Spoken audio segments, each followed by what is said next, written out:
जय श्री सीताराम। श्रीमद् भगवद गीता प्रथम अध्याय श्लोक संख्या 26। तत्रा पश्यतिस्थतान् पार्थः पितृनथ पितामहान् आचार्यान् मातुलान् भ्रातॄन् पुत्रान् पौत्रान् सुखींस्तथा श्वशुरान् सुहृदश्चैव सैन्योरुभयोरपि। इसके बाद प्रथापुत्र अर्जुन ने उन दोनों ही सेनाओं में स्थित ताऊ चाचों को, दादों परदादों को, गुरुओं को, मामाओं को, भाइयों को, पुत्रों को, पौत्रों को तथा मित्रों को, ससुरों को और सुहृदयों को भी देखा। इस श्लोक का क्या स्पष्टीकरण है? भगवान की आज्ञा पाकर अर्जुन ने दोनों ही सेनाओं में स्थित अपने समस्त स्वजनों को देखा। उनमें भूरिश्रवा आदि पिता के भाई पिता तुल्य पुरुष थे। भीष्म, सोमदत्त और बहालिक आदि पितामह प्रपितामह थे। द्रोणाचार्य, कृपाचार्य आदि गुरु थे। पुरुजित, कुंती भोज और शल्य आदि मामा थे। अभिमन्यु, प्रतिविंध्य, घटोत्कच, लक्ष्मण आदि अपने और भाइयों के पुत्र थे। लक्ष्मण आदि के पुत्र थे जो संबंध में अर्जुन के पौत्र लगते थे। साथ खेले हुए बहुत से मित्र और सखा थे। द्रुपद, शैब्य आदि ससुर थे और बिना ही किसी हेतु के उसका कल्याण चाहने वाले बहुत से सुहृद थे। इस प्रकार सबको देखने के बाद अर्जुन ने क्या किया, अब उसे बतलाते हैं। श्लोक संख्या 27 में तान समीक्ष्य स कौन्तेयः सर्वान् बन्धून् वस्थितान् कृपया पर्याविष्टो विषीदन्निदमब्रवीत्। उन उपस्थित संपूर्ण बंधुओं को देखकर वे कुंतीपुत्र अर्जुन अत्यंत करुणा से युक्त होकर शोक करते हुए यह वचन बोले। उपस्थित संपूर्ण बंधुओं से किनका लक्ष्य है? पूर्व के श्लोक में अर्जुन अपने पिता, पितामह आदि बहुत से पुरुषों की बात कह चुके हैं। उनके सिवा जिनका संबंध स्पष्ट नहीं बता आए हैं, ऐसे धृष्टद्युम्न, शिखंडी और सुरथ आदि साले तथा जयद्रथ आदि बहनोई और अन्यान्य जो अनेकों प्रकार के संबंधों से युक्त स्वजन दोनों ओर की सेना में हैं, उन्हें उपस्थित संपूर्ण बंधुओं से संजय उन सभी का लक्ष्य कराते हैं। यहाँ अर्जुन अत्यंत करुणा से युक्त हो गए, इसका क्या तात्पर्य है? अर्जुन ने जब चारों ओर अपने उपयुक्त स्वजन समुदाय को देखा और यह सोचा कि इस युद्ध में इन सब का संहार हो जाएगा, तब बंधु स्नेह के कारण उनका हृदय कांप उठा और उसमें युद्ध के विपरीत एक प्रकार की करुणा जनित कायरता का भाव प्रबल रूप से जागृत हो गया। यही अत्यंत करुणा है जिसको संजय ने परया कृपया कहा है। और इस कायरता के आवेश से अर्जुन अपने क्षत्रियोचित वीर स्वभाव को भूलकर अत्यंत मोहित हो गए। यही उनका उस करुणा से युक्त हो जाना है। यहाँ इदम पद से अर्जुन के कौन से वचन समझने चाहिए? इदम पद का प्रयोग अगले श्लोक से लेकर 46वें श्लोक तक अर्जुन ने जो जो बातें कही हैं उन सभी के लिए किया गया है। बंधु स्नेह के कारण अर्जुन की कैसी स्थिति हुई, अब आगे के 2.5 श्लोकों में अर्जुन स्वयं उसका वर्णन करते हैं।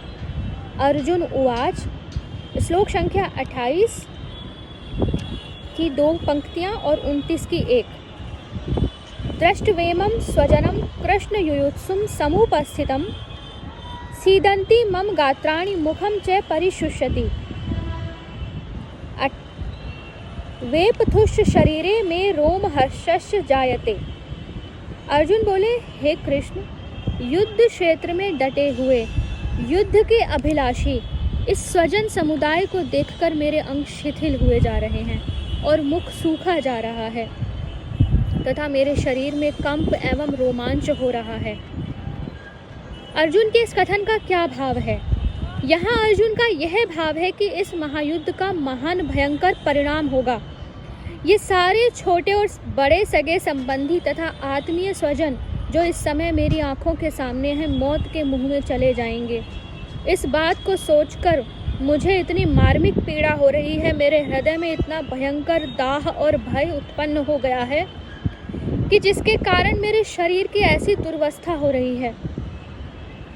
श्लोक संख्या 30 गांडीवम स्त्रंस्ते हस्तात्वक्चैव परिद्रहते न च शक्नोम्यवस्थातुं भ्रमतीव च मे मनः हाथ से गांडीव धनुष गिर रहा है और त्वचा भी बहुत जल रही है तथा मेरा मन भ्रमित सा हो रहा है, इसलिए मैं खड़ा रहने को भी समर्थ नहीं हूँ। इस श्लोक का क्या भाव है? करुणा जनित कायरता से अर्जुन की बड़ी शोचनीय स्थिति हो गई। उसी का वर्णन करते हुए वे कह रहे हैं कि मेरे सारे अंग अत्यंत शिथिल हो गए हैं, हाथ ऐसे शक्ति शून्य हो रहे हैं कि उनसे गांडीव धनुष को चढ़ाकर बाण चलाना तो दूर रहा, मैं उसको पकड़े भी नहीं रह सकता, वह हाथ से छूटा जा रहा है। युद्ध के भावी परिणाम की चिंता ने मेरे मन में इतनी जलन पैदा कर दी है कि उसके कारण मेरी चमड़ी भी जल रही है और भीषण मानसिक पीड़ा के कारण मेरा मन किसी बात पर क्षण भर भी स्थिर नहीं हो रहा है। इसके परिणाम स्वरूप मेरा मस्तिष्क भी घूमने लगा है। ऐसा मालूम होता है कि मैं अभी अभी मूर्छित होकर गिर पड़ूंगा। अर्जुन का गांडीव धनुष कैसा था और वह उसे कैसे मिला था? अर्जुन का गांडीव धनुष दिव्य था, उसका आकार ताल के समान था। गांडीव का परिचय देते हुए भ्रनला के रूप में स्वयं अर्जुन ने उत्तर कुमार से कहा था, यह अर्जुन का जगत प्रसिद्ध धनुष है। यह स्वर्ण से मढ़ा हुआ, सब शस्त्रों में उत्तम और लाख आयुधों के समान शक्तिमान है। इसी धनुष से अर्जुन ने देवता और मनुष्यों पर विजय प्राप्त की है। इस विचित्र रंग बिरंगे अद्भुत कोमल और विशाल धनुष का देवता, दानव और गंधर्वों ने दीर्घ काल तक आराधन किया है।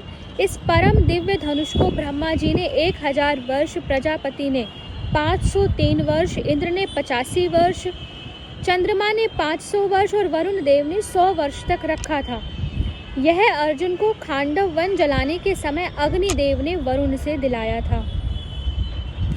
अपनी विषाद युक्त स्थिति का वर्णन करके अब अर्जुन अपने विचारों के अनुसार युद्ध का अनौचित्य सिद्ध करते हैं।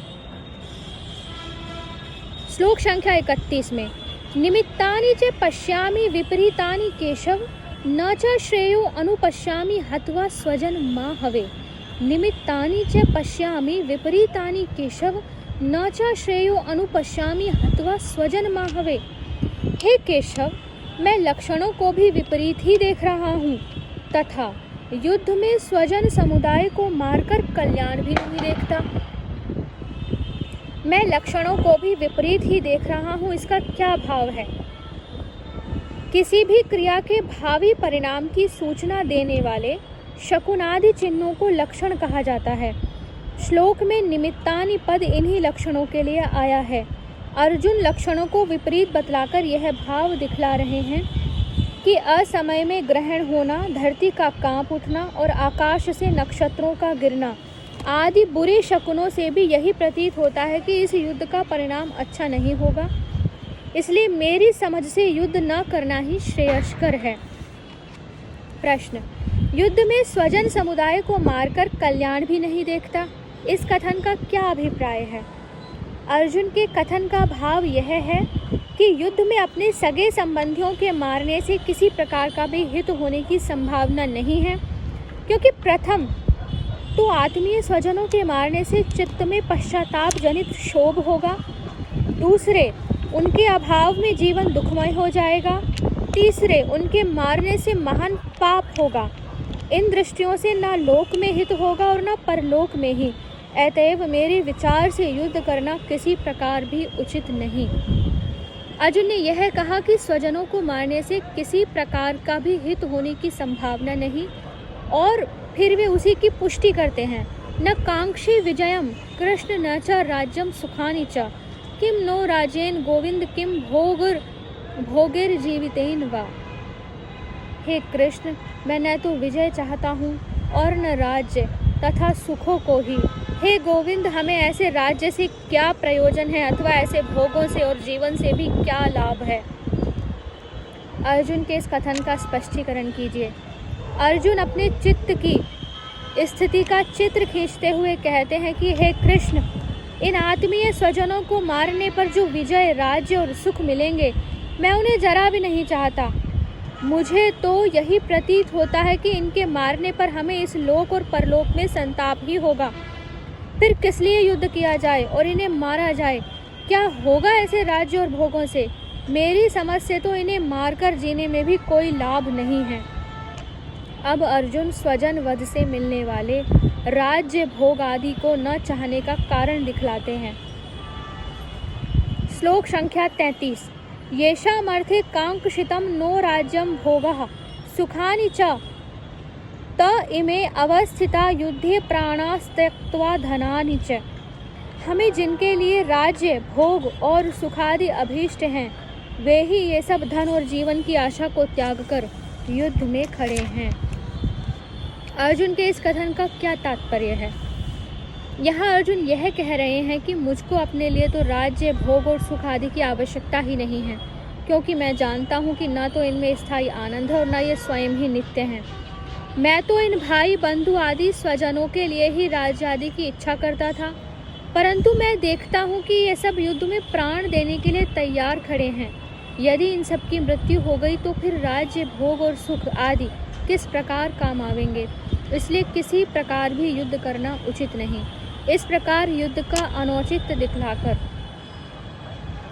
अर्जुन युद्ध में मरने के लिए तैयार होकर आए स्वजन समुदाय कौन कौन है, उनका संक्षेप में वर्णन करते हैं। आगे के श्लोक हम आगे की वीडियो में पढ़ेंगे। हरे कृष्णा।